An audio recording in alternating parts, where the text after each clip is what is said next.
The garden lights were soft that evening, but not soft enough to hide what I saw. I stepped out to get some fresh air, or maybe God nudged me outside. There, standing near the rose bush where her mother used to pray, was my daughter. And in front of her, my oldest, most trusted friend, Harold. She touched his shirt gently, like it belonged to her. He didn't pull back. In fact, he leaned closer. And then she kissed him. Not like a daughter hugs a father figure. No. Like a woman says goodbye to a man she shouldn't love in public. My name is Elliot Barnes. And from wherever you're watching this, stay with me. Have you ever watched your child, the one you raised with trembling hands, become the reason your faith in people fractures? I stood frozen, my heart not breaking, just sinking. Sinking into a place no father ever imagines.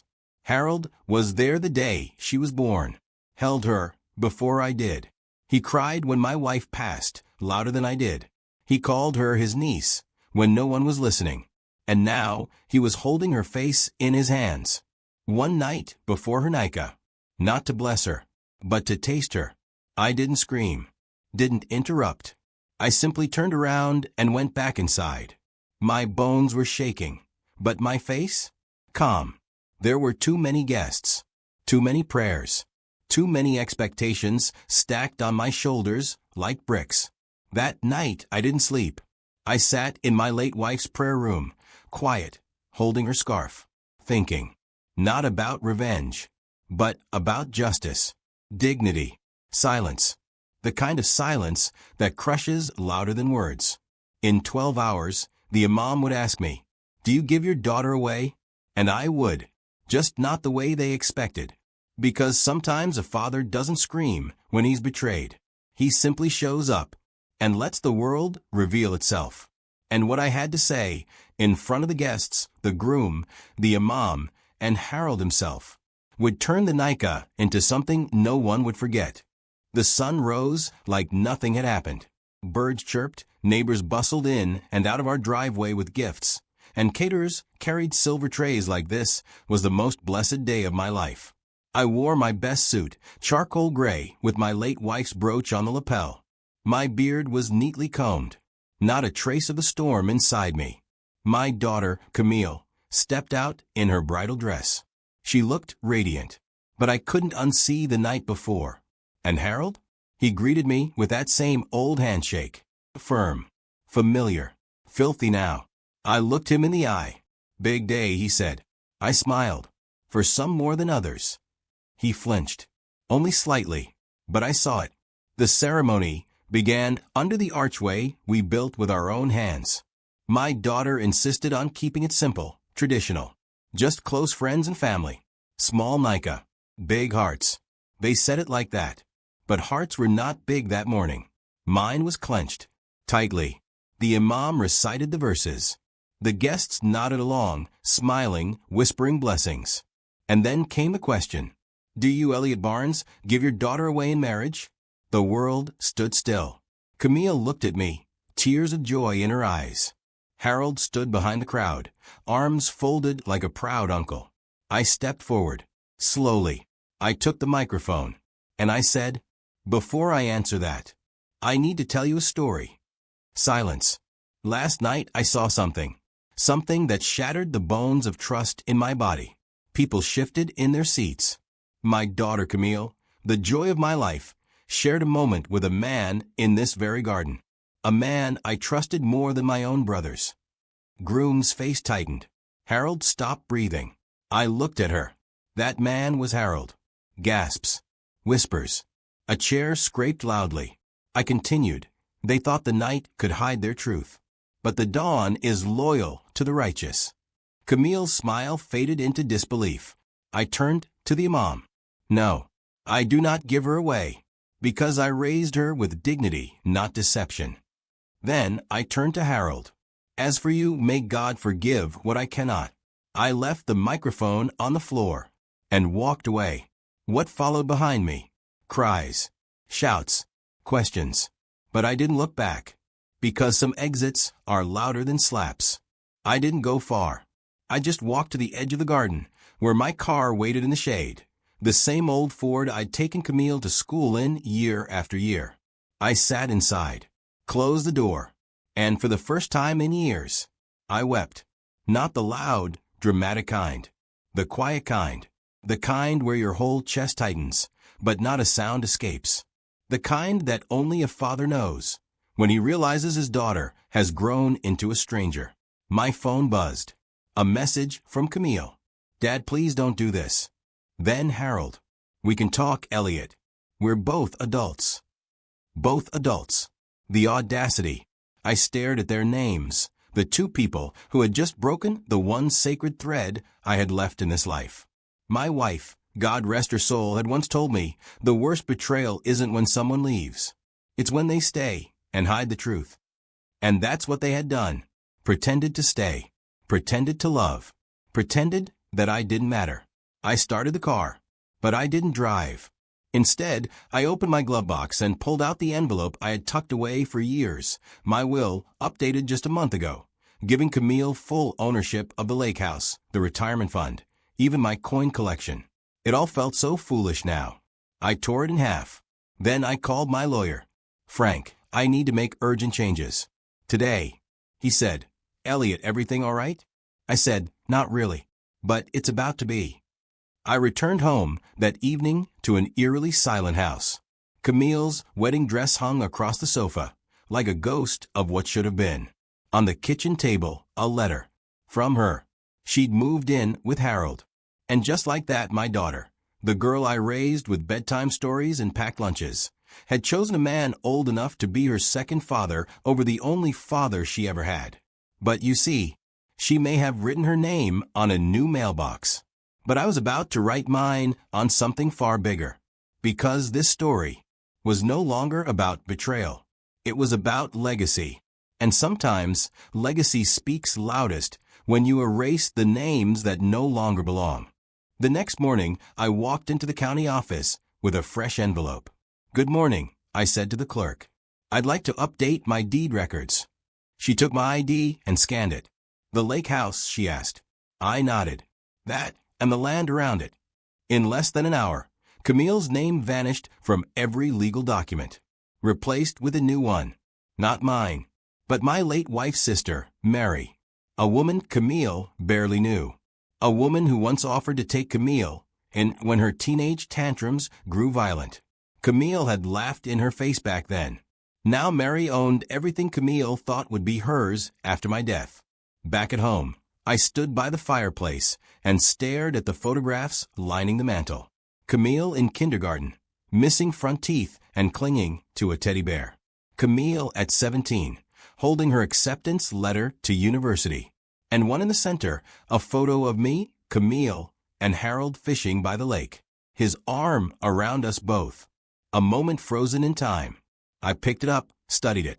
Then I slid it out of the frame and tore him away from it. Just me and Camille now. But even that version of us didn't exist anymore. My phone lit up that evening. Camille again. Dad, you're being cruel. This is MY wedding week. I replied. No. This is your consequence. The next day, I received an invitation. Not from Camille.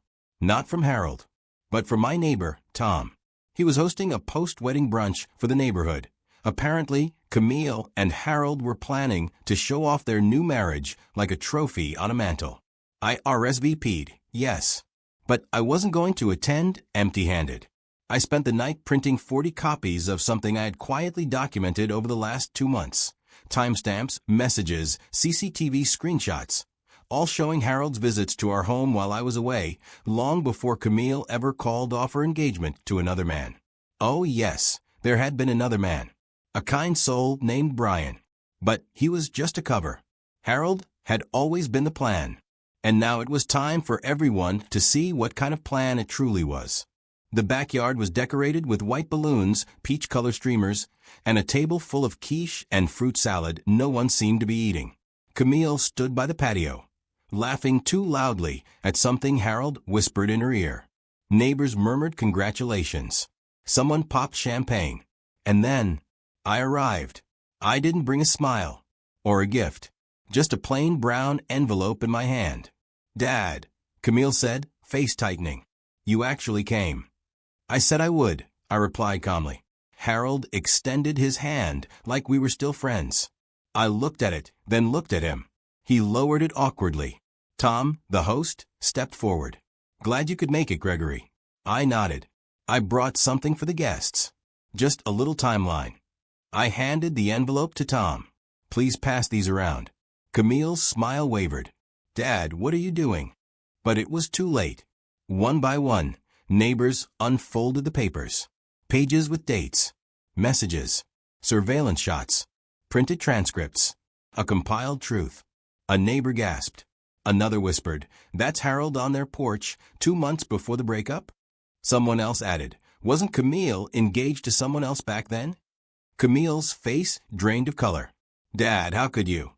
You handed yourself over, I said softly, to a man who used to toast beside me at every 4th of July barbecue. You thought I wouldn't notice. Harold took a step forward. It wasn't like that. You're a man my age, Harold, I said, voice cutting like winter. You watched Camille grow up. You were there when she graduated middle school. Someone dropped their mimosa glass. It shattered. And now you're standing here, I continued, celebrating a wedding built on betrayal, lies, and silence. That's not love. That's theft. Camille's voice trembled. You embarrassed me on purpose. No, I said, turning to leave. You embarrassed yourself, quietly. I just turned the volume up.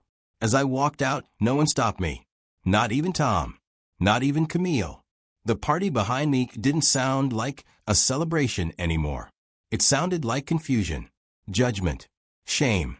When I reached the sidewalk, I looked up at the sky. It was clear. No clouds. No shadows. The kind of day my wife used to love. I whispered to the wind. This was for you, Marianne. 2 days later, I got a call from the jeweler. Sir, are you sure you want to cancel the custom piece? I smiled. Yes. It wasn't meant to last forever. He paused. It was a beautiful set. Pity to waste it.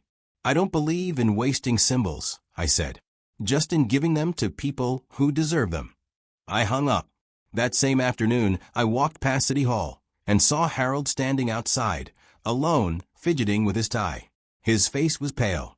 His phone in his hand. He hadn't seen me yet. Then he did. He looked like a boy caught cheating on an exam. Greg. Don't, I said, my voice even. I didn't come here for drama. He looked down at the sidewalk. She hasn't spoken to me since Sunday. You expected applause? I asked. For sleeping with your best friend's daughter and calling it love? I didn't plan it. No, I said, stepping closer. But you protected it. Watered it. Watched it grow. You made it comfortable. Harold tried to speak, but I raised a hand. She used to call you Uncle Harold. You remember that? He nodded barely. That's what stings, I said. Not the affair. Not the lies. But that somewhere in your mind, you convinced yourself this was okay. That I'd understand. I pulled something from my pocket. A small velvet box. I had this made for her wedding day. Not to give her, but to remind her. I opened it. Inside was a simple silver ring, etched with one word, honor. She threw it away before I ever gave it. I tossed the box to Harold. He fumbled it. That's yours now, I said. You earned it. As I walked away, I heard him whisper, Greg, please. I didn't want to lose you. I paused just long enough to respond. You did that the moment you touched what wasn't yours to touch. And I kept walking. The city buzzed around me, but my mind was silent, peaceful. When you carry grief long enough, betrayal doesn't break you. It just sharpens you. By the time I reached the corner, my phone buzzed. A message. From Camille. Just one line. Can we talk? I didn't respond. Instead, I deleted the thread and slipped the phone into my coat pocket. Some conversations aren't worth reopening. The wedding was scheduled for a Sunday evening in spring. But the venue? Still set. Still decorated. Still paid in full. I could have canceled it, but I didn't. Not a single vendor was called. I let every rose be delivered, every table be set, every white chair be arranged, just the way she dreamed. Except one thing changed. The guest list. Not a soul showed up. No bride. No groom. Just me. I arrived at the venue precisely at 6, wearing my best gray suit, the one I wore to her high school graduation. The same one I wore when I first met Harold's wife. I walked through the rows of empty chairs slowly, as the music played faintly overhead. The smell of roses and silence, it filled the hall like a ghost. The wedding coordinator approached, confused. "Sir, are the guests delayed?" I smiled kindly. "No, ma'am. There is no wedding today." She stared.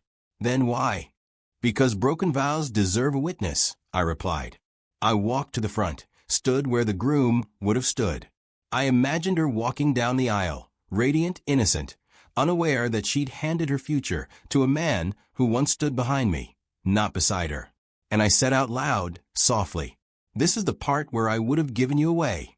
A tear slipped down my cheek.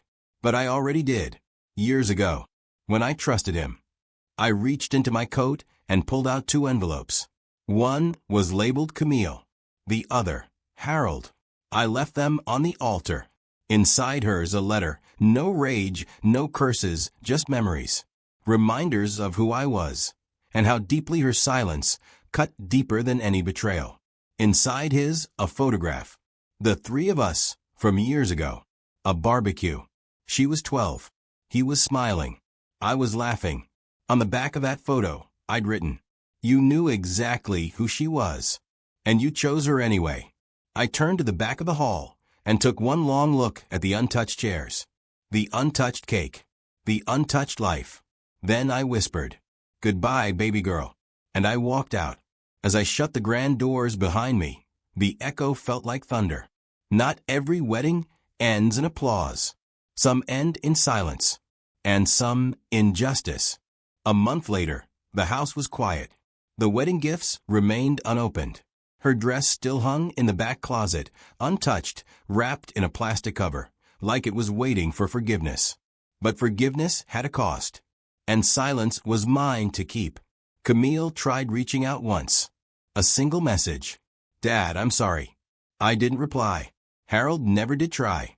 I suppose shame has a voice that rarely speaks, especially when it's buried in the same place as trust. But what I did next wasn't for them. I began rebuilding something of my own. I bought a little plot of land just outside town, near the old lake where she used to fish with me as a kid. I built a bench, just 2 slabs of wood and iron, and placed it facing the water. No plaque, no dedication, just peace. I'd sit there most evenings with a flask of coffee and the wind brushing through the cattails. Some people asked, "Is this where your wife's buried?" I'd smile and say, "No, this is where I buried a version of myself." Because you see, I didn't lose a daughter that day. I lost the illusion of one. And somehow, that was more painful and more freeing. One evening, a teenage boy walked by with his bike. He stopped, looked at me, and asked curiously, "Are you waiting for someone?" I paused, looked out across the still water. Then I said, "No, I think I was waiting for someone for too long. Now, I'm just learning how to sit with myself." He didn't understand, but he nodded politely and rode away. And I just sat there, letting the ache settle in like an old friend. Because some wounds don't bleed. They echo. In every wedding photo never taken. In every birthday missed. In every dad never spoken again. But even echoes fade, if you let the wind carry them. And as I closed my eyes that night, I realized something. Revenge isn't always noise. Sometimes it's letting go so powerfully that silence becomes the loudest answer of all. And if you ever find yourself sitting alone on a bench by the water, know this. Not all goodbyes are spoken. Some are simply lived.